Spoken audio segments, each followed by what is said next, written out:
Good morning friends, welcome to Ravin Jain YouTube channel. आज हम eighth maths का चैप्टर नंबर 1 स्टार्ट कर रहे हैं। चैप्टर का नाम है रेशनल नंबर्स। रेशनल नंबर्स के बारे में आप 7th क्लास में पढ़ चुके हैं ऑलरेडी, और वहाँ आपने पढ़ा है कि रेशनल नंबर्स ऐसे नंबर्स को बोलते हैं जिन्हें p बाई क्यू की फॉर्मेट में लिखा जा सके, जहाँ p और q दोनों इंटीजर्स हों और q ज़ीरो नहीं हो। p को आप न्यूमरेटर बोलते हैं और q को आप डिनोमिनेटर बोलते हैं। तो ये डेफिनेशंस तो ऑलरेडी हम पढ़ चुके हैं, तो हम आगे बढ़ेंगे और रेशनल नंबर के ऑपरेशंस के बारे में बात करेंगे। ऑपरेशंस में एडिशन, मल्टीप्लिकेशन, सब्ट्रैक्शन और डिवीज़न की बात मेनली होगी। तो सबसे पहले हम एडिशन स्टार्ट करते हैं। तो एडिशन का पहला मेथड है यूजिंग नंबर लाइन। तो नंबर लाइन को यूज़ करके कैसे देखें वो देखते हैं। जैसे हमें मान लो 5/3 और -7/3 को ऐड करना है, तो नंबर लाइन पे हम सबसे पहले ये सब लोकेट करेंगे जो दिया हुआ है। देखो -7/3, -6/3, -5/3 एट्सेट्रा। अब यहाँ पे देखो, आप ध्यान से, इस नंबर लाइन का यूज़ करने के लिए कंपलसरी है कि डिनोमिनेटर दोनों के सेम हो। यहाँ भी 3 डिनोमिनेटर है, यहाँ भी 3 डिनोमिनेटर है, तभी नंबर लाइन पे हम ऐड कर पाएंगे। अब देखो कैसे किया, देखते हैं। सबसे पहले ये 5/3 और -7/3 को ऐड किया, तो जो पहला नंबर है उसे नंबर लाइन पे लोकेट करो, वो है 5/3, ये रहा। अब इसके बाद इसमें जो ऐड करना है उसको सोचो। ऐड क्या करना है? -7/3। जब नेगेटिव वाली चीज़ ऐड करनी हो तो नंबर लाइन पे लेफ्ट में मूव करेंगे, और जब पॉजिटिव वाली चीज़ ऐड करनी हो तो नंबर लाइन पे राइट में मूव करेंगे।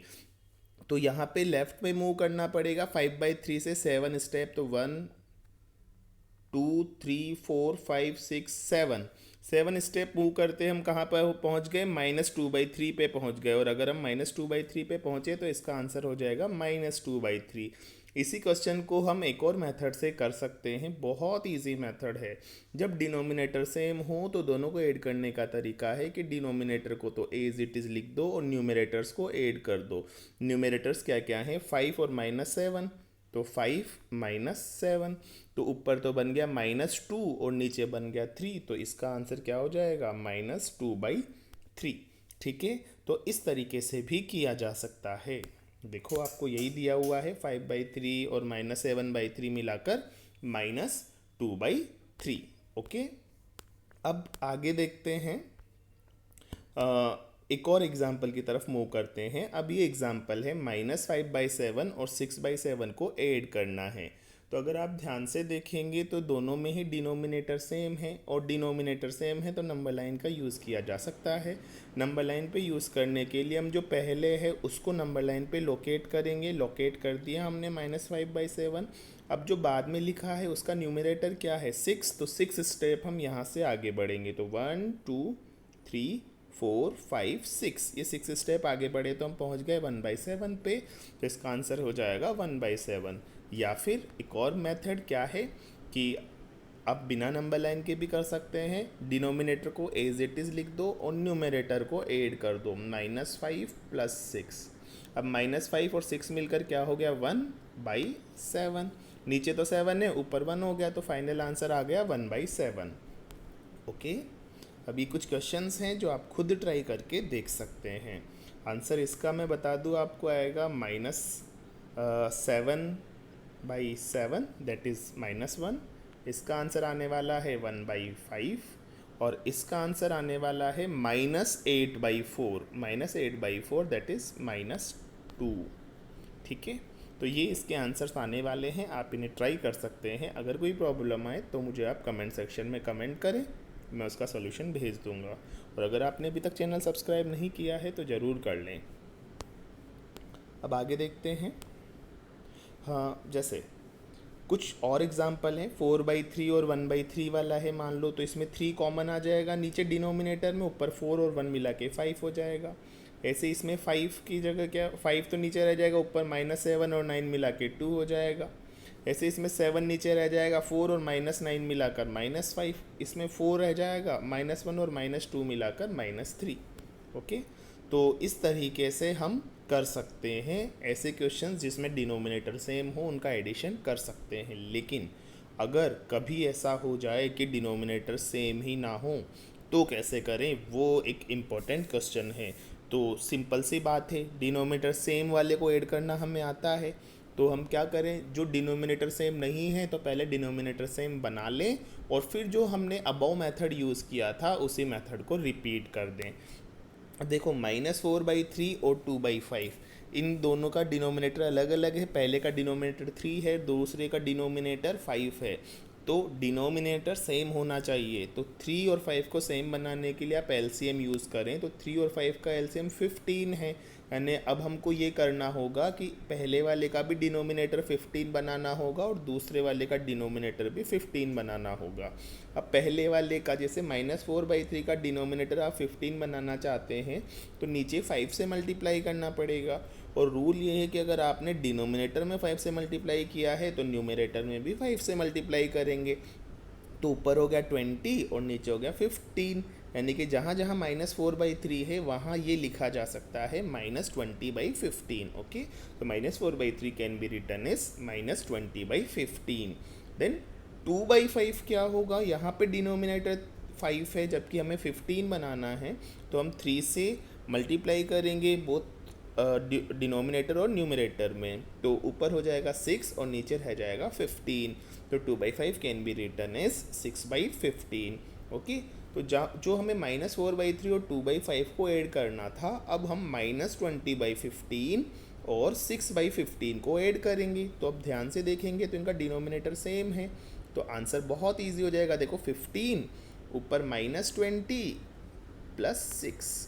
अब -20 और 6 को मिलाते हैं तो माइनस का 14 बनता है और नीचे आ जाता है 15। तो आंसर इज -14/15। ओके, अब आगे इसके कुछ क्वेश्चंस हैं जो आपको ट्राई करके देखने हैं। 5 और 6 का एलसीएम 30 बनाएंगे हम। 8 और 2 का एलसीएम 8 ही बनाएंगे। 20 और 3 का एलसीएम हम 60 बना लेंगे। और 7 और 4 का एलसीएम हम 28 बना लेंगे। और फिर उस एलसीएम के अकॉर्डिंग हम सॉल्व कर लेंगे तो हमारे आंसर मिल जाएंगे। एक क्वेश्चन करके बता देता हूँ मैं आपको। जैसे 2/5 और 1/6 को सॉल्व करना है। 2/5 और 1/6, अब इन दोनों का एलसीएम 30 है। तो इसका 30 बनाने के लिए, 2/5 का 30 बनाने के लिए ऊपर नीचे 6 से मल्टीप्लाई करना होगा। तो क्या बनेगा, 12/30। ठीक है, और इस 1/6 में 6 को 30 बनाने के लिए ऊपर नीचे 5 से मल्टीप्लाई करना पड़ेगा। तो क्या बनेगा, 5/30। अब 30 कॉमन आ गया तो ऊपर 12 + 5 की वैल्यू हो जाएगी 17। तो 17/30 इसका आंसर हो जाएगा। सिमिलरली आपको बाकी क्वेश्चंस भी ट्राई करके देखने हैं। ओके, अब ये हमारा एडिशन कंप्लीट हो गया। अब हम सब्ट्रैक्शन की तरफ मूव करते हैं। तो सब्ट्रैक्शन करने के लिए भी हम सबसे पहले ऐसे क्वेश्चंस का ही सब्ट्रैक्शन देख रहे हैं जिनमें डिनोमिनेटर सेम हो। फॉर एग्जांपल, अगर हम 4/5 और -6/5 की बात करें तो हम क्या करेंगे कि 5 तो कॉमन है तो नंबर लाइन का यूज़ कर सकते हैं, डिनोमिनेटर सेम है तो। अब फर्स्ट वाले नंबर को लोकेट करेंगे, 4/5 आ गया। अब देखेंगे सब्ट्रैक्शन में अगर पॉजिटिव नंबर का सब्ट्रैक्शन करना है तो लेफ़्ट साइड मूव करेंगे, और नेगेटिव नंबर का सब्ट्रैक्शन करना होता तो राइट साइड मूव करते। तो एडिशन से अपोजिट है। एडिशन में जब पॉजिटिव नंबर को ऐड करते थे तो राइट साइड जाते थे, और नेगेटिव नंबर को ऐड करते थे तो लेफ़्ट साइड जाते थे। जबकि देखो, यहाँ पे सब्ट्रैक्शन करना है पॉजिटिव नंबर का तो लेफ़्ट साइड जाएंगे। अगर सब्ट्रैक्शन करना होता नेगेटिव नंबर का तो राइट साइड जाते। ठीक है, अब 4/5 में पॉजिटिव नंबर का सब्ट्रैक्शन करना है तो लेफ़्ट साइड मूव करेंगे। तो 4/5 को लोकेट करो और 6 स्टेप लेफ़्ट साइड मूव करो। तो जब आप ऐसा करोगे तो धीरे धीरे करके आप कहाँ पहुँच जाएंगे, -2/5। इसी में सेकंड मेथड क्या यूज़ किया जा सकता है कि नीचे वाला नंबर तो एज इट इज़ लिख दो, डिनोमिनेटर तो, और ऊपर वाले पे ऑपरेशन लगा दो 4 - 6। तो 4 - 6 की वैल्यू हो गई -2 और नीचे रह गया 5। तो फाइनल आंसर हो जाएगा इसका -2/5। ओके, एक और एग्जांपल देखते हैं। 5/7 एंड -3/7। प्रणीति also subtracted to rational number 5/7 and -3 like these ways. यानी 5/7 में से हमें -3/7 को सब्ट्रैक्ट करना है। तो जब नेगेटिव नंबर को सब्ट्रैक्ट करते हैं तो नंबर लाइन पे राइट साइड में मूव करते हैं। अब पहला नंबर को लोकेट करो 5/7। अब 3 स्टेप राइट साइड मूव करो तो 1 2 3 स्टेप राइट साइड मूव किया तो हमें क्या मिला 8/7। अगर आप इसकी जगह डायरेक्ट मेथड से करना चाहते तो डिनोमिनेटर को तो 7 लिख देते, ऊपर 5 minus minus three, minus minus three. अब देखो माइनस माइनस तो प्लस हो गया, तो माइनस माइनस प्लस हो गया तो क्या बना 5+3 डिवाइडेड बाई 7, यानी कि 8 डिवाइडेड बाई 7 इसका आंसर हो जाएगा। ओके, अब आगे मूव करते हैं। अब एक और एग्जाम्पल देख रहे हैं हम। इस एग्जाम्पल में हमें -7/8 और 5/8 को ऐड करना है, तो हम 8 तो एज इट इज़ लिख देंगे, -7 ऊपर और सॉरी, अब देखो क्वेश्चन क्या है, लैंग्वेज पढ़ो। सब्ट्रैक्ट -7/8 फ्रॉम 5/8, यानी 5/8 में से -7/8 को सब्ट्रैक्ट करना है, तो 5/8 माइनस -7/8। ठीक है, तो अब देखो नीचे डिनोमिनेटर सेम है दोनों का, तो 8 एज इट इज़ आ जाएगा, ऊपर आएगा 5 माइनस -7 मिलकर +7 हो गया, तो 5 और 7 कितना हो गया 12/8 आ गया। अब 12/8 आंसर है, लेकिन अगर इसे प्रॉपर फ्रैक्शन में लिखना चाहें, सिंपलेस्ट फ्रैक्शन में लिखना चाहें, तो हम क्या करेंगे, ऊपर नीचे इसको 4 से कट करेंगे तो ये 3 बचेगा और ये 2 बचेगा, तो फाइनल आंसर होगा 3/2। ठीक है, सिमिलर क्वेश्चंस हैं ये, इनको आप ट्राई कर सकते हो। अब देखो क्वेश्चन ये भी आ सकता है कि डिनोमिनेटर डिस्टिंक्ट हो, यानी -3/8 और -5/4। जैसे क्वेश्चन ये है सब्ट्रैक्ट -3/8 फ्रॉम -5/4, तो -5/4 में से हमें सब्ट्रैक्ट करना है -3/8। ठीक है, अब देखो डिनोमिनेटर अलग है, तो रूल क्या है, पहले डिनोमिनेटर को तो सेम बनाओ भाई। तो यहाँ 4 है, यहाँ 8 है, दोनों का एलसीएम आप देखेंगे तो वो 8 आएगा, यानी हमें दोनों का डिनोमिनेटर 8 बनाने की नीड है। अब इसमें तो कोई चेंजेस नहीं करना क्योंकि ये तो ऑलरेडी 8 है, लेकिन इसमें चेंजेस करना पड़ेगा। इसके लिए इसे ऊपर नीचे 2 से मल्टीप्लाई कर देंगे तो काम बन जाएगा, ताकि ये भी 8 हो जाएगा, ऊपर का 10 हो जाएगा। ये ऑलरेडी 8 है ही सही, तो हम ये कह देंगे कि ये जो -5/4 है इसको तो लिख दिया हमने -10/8, और -3/8 को तो एज इट इज़ ही रख दिया। अब दोनों का डिनोमिनेटर 8 है तो वो तो 8 रह जाएगा, ऊपर का क्या बनेगा -10 + 3, क्योंकि माइनस माइनस प्लस हो गया, -10 में 3 ऐड करेंगे तो -7 आएगा, और नीचे आएगा 8, तो final answer will be -7/8। Okay, अब ये कुछ क्वेश्चंस हैं, इन्हें आप ट्राई कर सकते हो। जैसे ये वाला एक एग्जांपल मैं आपको सॉल्व करके बता देता हूँ। 3 और 8 का एलसीएम 24 होगा, यानी हमें 24 बनाना है। तो देखो 4/3 को 24 बनाने के लिए 8 से ऊपर नीचे मल्टीप्लाई करना होगा, तो ये क्या बना 32/24। और सेकंड में क्या करना है, 24 बनाने के लिए न्यूमरेटर और डिनोमिनेटर में 3 से मल्टीप्लाई करना है, तो ये बनेगा 9/24। अब 24 तो नीचे कॉमन बच गया, ऊपर क्या बचा 32 और 9, दोनों को सब्ट्रैक्ट करा तो क्या आएगा 23, तो final answer will be 23/24। Okay, तो आप ऐसे बाकी क्वेश्चंस को भी ट्राई कर सकते हैं। Okay, next is multiplication. अब देखो एडिशन हमने सीख लिया और सब्ट्रैक्शन हमने सीख लिया, नेक्स्ट मेथड जो है वो है मल्टीप्लिकेशन। अब वो सीखना हम स्टार्ट करते हैं। तो देखो मल्टीप्लिकेशन करने के लिए पहला मेथड है रिपीटेटिव एडिशन, यानी आप मल्टीप्लिकेशन को ऐसा समझ सकते हैं कि आप बार बार रिपीटेटिव एडिशन करें। फॉर एग्जांपल अगर किसी फ्रैक्शन को आपको 5 से मल्टीप्लाई करना है तो आप ये भी कर सकते हैं कि उसे 5 बार ऐड कर दें, 5 टाइम्स ऐड कर दें। अगर 3 से मल्टीप्लाई करना है तो सेम नंबर को आप 3 टाइम्स ऐड कर दें। ठीक है, 2 से मल्टीप्लाई करना है तो सेम फ्रैक्शन को आप 2 टाइम्स ऐड कर दें। फॉर एग्जांपल अगर हमें -5/7 को 2 से मल्टीप्लाई करना है तो आप ये कर सकते हैं कि -5/7 का 2 टाइम एडिशन कर दें। अब 2 टाइम एडिशन देखो कैसे करेंगे, ऐसे -5/7 डिनोमिनेटर सेम है तो 7 बचेगा, और ऊपर -5 मिलकर -10, तो फाइनल आंसर विल बी -10/7। ठीक है, दूसरा मेथड है यूजिंग नंबर लाइन। ये एक अच्छा मेथड है, इसे आप ट्राई कर सकते हैं, छोटी छोटी कैलकुलेशंस के लिए ही ये काम आ सकता है। देखो सबसे पहले जैसे कि आपको -5/7 को 2 से मल्टीप्लाई करना था, सेम क्वेश्चन, तो हम सबसे पहले तो ये देखेंगे कि -5/7 कहाँ है और वो 0 से कितनी डिस्टेंस पे है।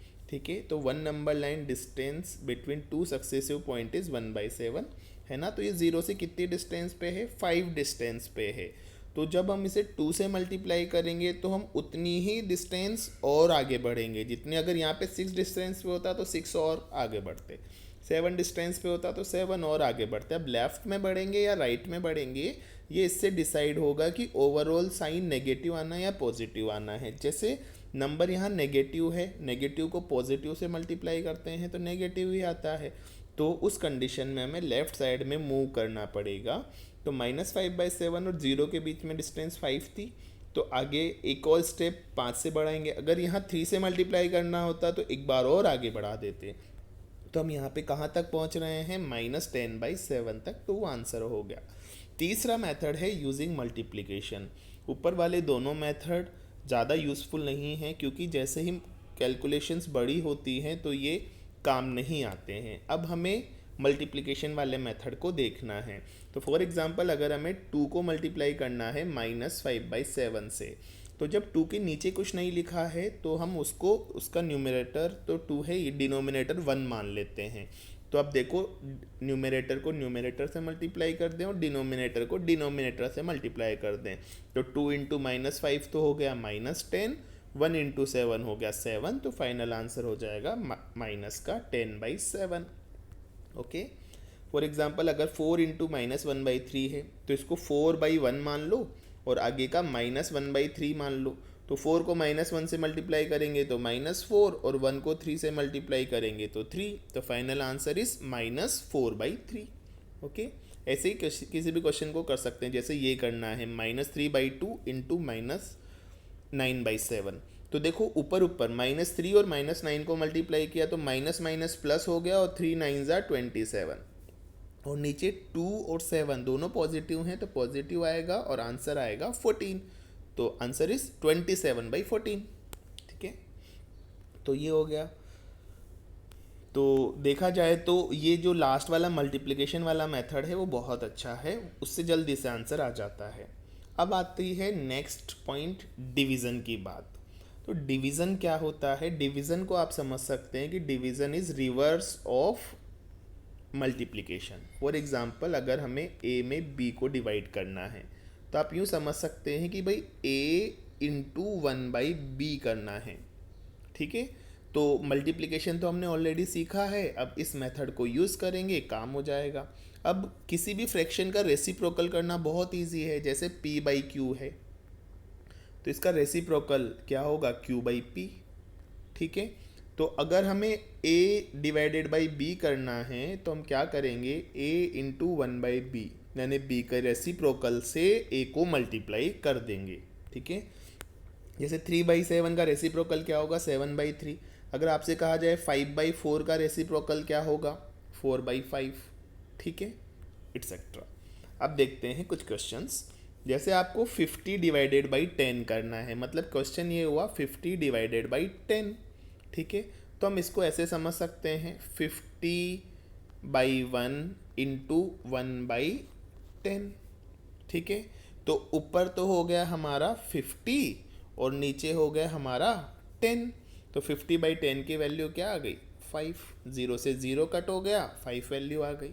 ठीक है, इसी तरह से आपको मान लो ये क्वेश्चन करना होता -21/8 डिवाइडेड बाई 8/3। अब आप सोचेंगे कि यार हमने फ्रैक्शन को डिवाइड करना तो कभी सीखा ही नहीं, तो अब सीख लेते हैं ना, बहुत इजी है। आपको डिवाइड करने की जगह मल्टीप्लाई का साइन लगाना है, लेकिन अब 8/3 की जगह उसका रेसिप्रोकल लिखना है। जब हमने साइन को रेसिप्रोकल किया, डिवाइड की जगह मल्टीप्लाई किया, तो फ्रैक्शन को भी करना पड़ेगा। तो 8/3 की जगह क्या लिख देंगे हम, 3/8। अब जैसे करते आए थे वैसे ही कर लेंगे। इसके बाद न्यूमरेटर को न्यूमरेटर से और डिनोमिनेटर को डिनोमिनेटर से। तो -21 इंटू 3 करेंगे तो 63 आएगा और 8 64 आएगा। तो ऊपर आ गया -63 और नीचे आ गया 64। क्यों ऊपर माइनस आया, क्योंकि ऊपर एक नेगेटिव और एक पॉजिटिव नंबर को मल्टीप्लाई किया था, जबकि नीचे दोनों पॉजिटिव नंबर को मल्टीप्लाई किया, इसलिए पॉजिटिव आया। ठीक है, अब इसको करें जैसे -7/2 डिवाइडेड बाई 4, इसको आप क्या लिख सकते हैं, -7/2 इंटू 1/4, है ना। फ्रैक्शन, ये डिवीज़न के साइन को मल्टीप्लाई किया तो 4 का रेसिप्रोकल लेना पड़ेगा, वो 1/4 हो गया। तो ये आ गया -7 ऊपर और नीचे आ गया 8, तो फाइनल आंसर इज -7/8। जैसे इसको ट्राई करें, 5/9 में -4/5 का डिवाइड करना है तो ज़्यादा अच्छा है हम मल्टीप्लाई कर दें 5/9 को किससे, -5/4 से, है ना। -4/5 का उल्टा -5/4, साइन जहाँ का जहीं रहता है, केवल डिनोमिनेटर और न्यूमिनेटर एक्सचेंज होते हैं। तो 5 × 5 हो गया -25 और नीचे हो गया 36, तो इसका आंसर क्या हो जाएगा, -25 डिवाइडेड बाई 36। आप बाकी क्वेश्चंस को भी ट्राई कर सकते हैं। ठीक है, तो ये डिवीज़न भी हमने सीख लिया। ये कुछ और एग्जाम्पल्स हैं जिनको आप कर सकते हो, लेकिन आपको ये ध्यान रखना है कि अगर किसी नंबर को उसी नंबर से डिवाइड कर दें तो हमेशा 1 आता है। जैसे 5/7 को 5/7 से डिवाइड करके देखेंगे तो 5/7 इंटू 7/5 बनेगा, तो 35/35 1 हो गया, या यूँ कहें 7 से 7 कट गया, 5 से 5 कट गया, 1 रह गया। ठीक है, तो इसका भी आंसर 1 आएगा, इसका भी 1 आएगा, इसका भी 1 आएगा। मतलब अगर दो चीज़ों को डिवाइड कर रहे हैं और दोनों नंबर सेम हैं तो वैल्यू हमेशा 1 आती है। ओके, अब हम आगे मूव करते हैं और रेशनल नंबर की प्रॉपर्टीज़ के बारे में जानना स्टार्ट करते हैं। तो रेशनल नंबर की पहली प्रॉपर्टी है क्लोज़र प्रॉपर्टी। तो क्लोज़र प्रॉपर्टी में का मतलब क्या होता है वो देखते हैं। क्लोज़र प्रॉपर्टी का मतलब होता है कि जैसे एक नंबर रेशनल है, एक रेशनल नंबर है ए, एक रेशनल नंबर है बी। ठीक है, दो अलग अलग रेशनल नंबर ले लिए मैंने, ये ए बी P/Q की फॉर्म में लिखा जा सकता है, बी भी P/Q की फॉर्म में लिखा जा सकता है। अब इन दोनों को ऐड करें तो इन दोनों को ऐड करने पर एक नया नंबर मान लो C बनता है। तो क्लोज़र प्रॉपर्टी ये दिखाती है कि दो रेशनल नंबर को ऐड करने पर जो नंबर C मिलेगा वो भी डेफिनेटली रेशनल नंबर ही होगा। यानी ऐसा नहीं हो सकता कि रेशनल नंबर को ऐड करने पर इर्रेशनल नंबर हमें मिल जाए। तो जब भी ऐसा होता है तो हम कहते हैं कि ये वाला ऑपरेशन क्लोज़र प्रॉपर्टी को शो करता है। और अगर नहीं कर रहा है, जैसे दो रेशनल नंबर को ऐड करने पर इर्रेशनल नंबर मिल रहा होता, तो हम कहते हैं कि एडिशन वाला ऑपरेशन क्लोज़र प्रॉपर्टी शो नहीं करता है। तो आप यहाँ देखें, किन्हीं भी दो नंबर को ऐड करने की अगर हम सोचें तो हमें हमेशा दिखाई देगा कि दो रेशनल नंबर के एडिशन से एक नया रेशनल नंबर ही मिल रहा है, इसलिए ये क्लोज़र प्रॉपर्टी को शो करता है। Okay, it is clear that the sum of any two rational number is always a rational number, thus rational numbers are closure under addition. Addition वाले ऑपरेशन में ये क्लोज़र है ना। तो अगर एक नंबर x है, एक नंबर y है, तो x + y भी हमेशा रेशनल नंबर होगा। सिमिलरली सब्ट्रैक्शन के लिए भी ये सही है। अगर एक नंबर x है, एक नंबर y है, दोनों को सब्ट्रैक्ट करने पर हमें z मिल रहा है, तो डेफिनेटली वो भी एक रेशनल नंबर होगा। x रेशनल है, y रेशनल है, तो दोनों का एडिशन भी रेशनल होता है और सब्ट्रैक्शन भी रेशनल ही होता है। ओके, तो देखो, rational numbers are closure under subtraction. फिर मल्टीप्लिकेशन की बात करें तो मल्टीप्लिकेशन के लिए भी ये चीज़ बिल्कुल ट्रू है कि दो रेशनल नंबर का मल्टीप्लिकेशन हमेशा एक रेशनल नंबर ही होता है। तो तीन चीज़ें हमें देखने को मिली। एडिशन जो प्रॉपर्टी है वो क्लोज़र प्रॉपर्टी है, सब्ट्रैक्शन प्रॉपर्टी जो है वो भी क्लोज़र प्रॉपर्टी है, मल्टीप्लिकेशन प्रॉपर्टी जो है वो भी क्लोज़र प्रॉपर्टी है। ठीक है, रेशनल नंबर के लिए। लेकिन क्या डिवीज़न भी क्लोज़र प्रॉपर्टी है, देखते हैं और हम याद रख सकते हैं कि इसका आंसर आएगा नहीं, नो, ये क्लोज़र प्रॉपर्टी नहीं है। कहने का मतलब ऐसा हो सकता है कि दो रेशनल नंबर को जब डिवाइड किया जाए तो फाइनल आंसर रेशनल नंबर ना मिले, है ना। कैसे, देखते हैं।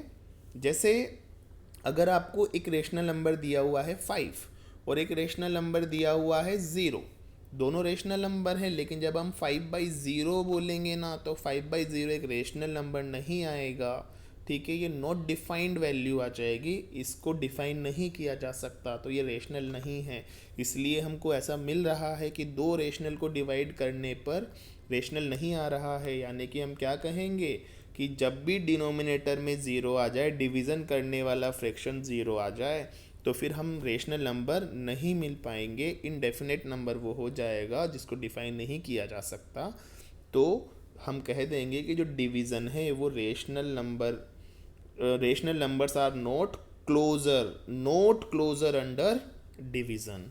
ठीक है, तो मल्टीप्लिकेशन, एडिशन, सब्ट्रैक्शन में ये क्लोजर हैं, लेकिन डिवीज़न में ये क्लोजर नहीं है। अब आपके लिए कुछ एक टेबल दी हुई है जिसमें कुछ क्वेश्चंस दिए हुए हैं। जैसे नेचुरल नंबर की बात करें, क्या ये क्लोजर हैं एडिशन में? दो नेचुरल नंबर को ऐड करें तो क्या नेचुरल आएगा? बिल्कुल, हमेशा आएगा। तो ये यस। सब्ट्रैक्शन, दो नेचुरल नंबर के सब्ट्रैक्शन से नेचुरल मिलता है क्या? नहीं। जैसे 1 में 1 सब्ट्रैक्ट कर देंगे तो 0 मिलेगा, जो कि नेचुरल नंबर नहीं है। मल्टीप्लिकेशन, क्या दो नेचुरल नंबर के मल्टीप्लिकेशन से नेचुरल मिलेगा? हमेशा मिलेगा। और दो नेचुरल नंबर के डिवीज़न से नेचुरल मिलेगा? नहीं। जैसे आप 1 में 2 का डिवाइड करें तो 1/2 बन गया, यानी कि नेचुरल नहीं मिल रहा है, तो ये डिवीज़न में क्लोजर नहीं है। फिर होल नंबर की बात करें तो दो होल नंबर को ऐड करेंगे तो क्या होल नंबर मिलेगा? यस, हमेशा मिलेगा। ठीक है, अगर सब्ट्रैक्शन, दो होल नंबर को सब्ट्रैक्ट करें, फॉर एग्जांपल 5 में से 7 सब्ट्रैक्ट कर दें तो -2 मिलेगा, जो कि होल नंबर नहीं है, तो ये क्लोजर नहीं आएगा। मल्टीप्लिकेशन, दो होल नंबर को मल्टीप्लाई करने पर होगा, ठीक है, होल नंबर ही मिलेगा, डिवीज़न में नहीं होगा, क्योंकि जब 0 से डिवाइड कर दिया, ऐसा मान लें कि 3/5 ही कर लें तो वो होल नंबर नहीं है। ठीक है, तो इसी टाइप से आपको इंटीजर्स और रेशनल नंबर्स के बारे में भी देखना है और इस टेबल को कंप्लीट करना है।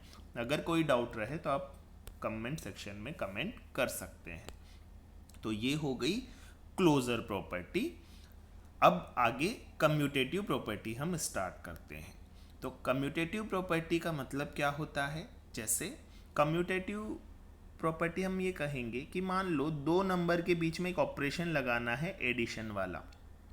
अब एडिशन लगाते वक्त हम एक बार ए में बी ऐड कर रहे हैं और किसी ने गलती से बी में ए ऐड कर दिया, तो क्या दोनों वैल्यू सेम आएगी या अलग अलग आएगी? फॉर एग्जाम्पल आपसे कहा जाए कि 3 और 7 को ऐड करो, ठीक है, तो अब कोई स्टूडेंट ऐसे कर सकता है कि 3 + 7, और कोई स्टूडेंट ऐसे कर सकता है 7 + 3।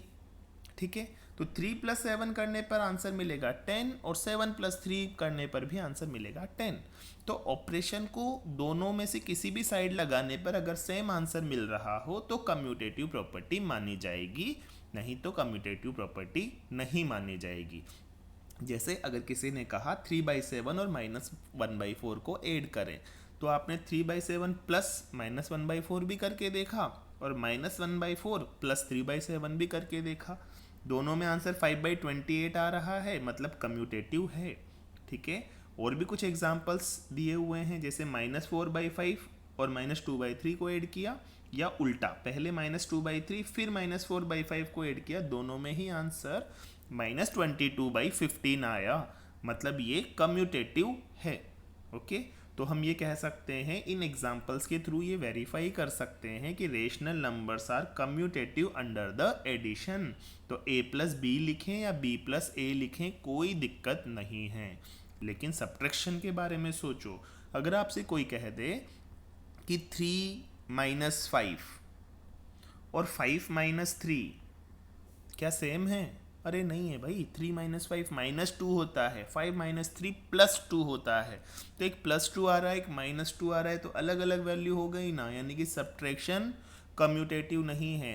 ए में से बी को सब्ट्रैक्ट करें और बी में से ए को सब्ट्रैक्ट करें, ये दो अलग अलग चीज़ें हैं। ठीक है, तो जैसे एग्जाम्पल के थ्रू दिया हुआ है कि जैसे 2/5 में 4/7 को सब्ट्रैक्ट किया तो -6/35 आया, लेकिन अगर 4/7 को 4/7 -2/5 किया तो +6/35 आया। दोनों वैल्यूज़ अलग अलग हैं, इसलिए सब्ट्रैक्शन कम्यूटेटिव नहीं है। तो हम कह सकते हैं rational numbers are not commutative under the subtraction. ये एग्जांपल गिवन है a minus b not equal to b minus a. Okay, अब तीसरी ऑपरेशन के बारे में बात करते हैं, मल्टीप्लिकेशन। आप a इंटू बी करें या b इंटू ए करें, अगर ये सेम है तो कम्यूटेटिव है, नहीं तो नहीं है। फॉर एग्जांपल 3 और 4 को मल्टीप्लाई करना हो तो 12 आएगा, और 4 और 3 को मल्टीप्लाई करना हो तब भी 12 आएगा, यानी कि कम्यूटेटिव लग रहा है। कुछ एग्जांपल से देख सकते हैं, जैसे -4/5 और 3/7 को हम मल्टीप्लाई करें तो -12/35 आएगा, और अगर 3/7 और -4/5 को करें तब भी यही आएगा। तो दोनों में वैल्यू सेम आ रही है, यानी मल्टीप्लिकेशन भी कम्यूटेटिव है। लेकिन डिवीज़न में ऐसा नहीं होगा। आप 3 में 5 को डिवाइड करें या 5 में 3 को डिवाइड करें, सेम नंबर नहीं आएगा, यानी कि डिवीज़न कम्यूटेटिव नहीं है। तो आप यूँ कहेंगे कि एडिशन और मल्टीप्लिकेशन कम्यूटेटिव है, सब्ट्रैक्शन और डिवीज़न कम्यूटेटिव नहीं है। ओके, और कुछ एग्जांपल्स। अब इसी मेथड से आपको ये वाली कम्यूटेटिविटी वाली टेबल्स को फिल करना है। ओके, तो अभी तक हमने कम्यूटेटिविटी के बारे में देख लिया और क्लोजर प्रॉपर्टी के बारे में देखा। एडिशन, सब्ट्रैक्शन, डिवीज़न और मल्टीप्लिकेशन वाले ऑपरेशंस हमने रेशनल नंबर्स पे किए और रेशनल नंबर की बेसिक डेफिनेशन हमने सीखी। तो काफ़ी लंबा लेक्चर ये ऑलरेडी हो गया है, तो अब हम इसको आगे नहीं बढ़ा रहे हैं। केवल अभी तक आपका काम इतना है कि इसे ध्यान से देखें, और कहीं कोई डाउट्स हैं तो मुझे आप कमेंट सेक्शन में कमेंट करके बताएं। Thank you.